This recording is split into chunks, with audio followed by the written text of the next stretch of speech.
Ակալություն ազգային ժողովի մեծարգո նախագահ, հարգելի պարոն նախագահ, հարգելի գործընկերներ,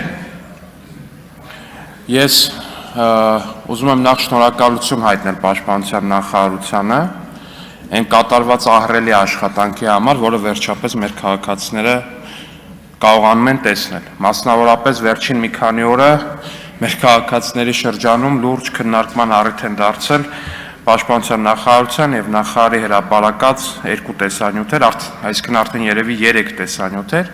մեկում երևում է Հնդկաստանից ձեռք բերված զինտեխնիկան եւ Հայաստանում արտադրվող զինտեխնիկան եւ արդեն երեկվանից էլ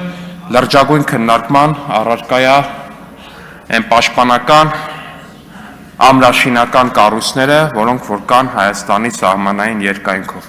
Սիրելի քաղաքացիներ, եթե դեռ չեք հասցրել, անպայման խնդրում եմ դիտեք այդ տեսանյութերը ու տեսեք, թե ինչ է կարելի կառուցել երկրի պաշտպանության համար, երկրի պաշտպանունակությունը բարձրացնելու համար, եթե քո մտածմունքը հենց երկիրդ պաշտպանելն է եւ ոչ թե երկրիդ պաշտպանության հաշվին հարստանալը ու Սևանի կամ Հայաստանի այլ գեղատեսիլ վայրերում ասաբնյակներ գցելը։ Ասաբնյակները պետք է լինեն մեր զինվորների համար ու բառի ոչ հարմարավետ, այլ պաշտպանունակ ու ամուր իմաստով։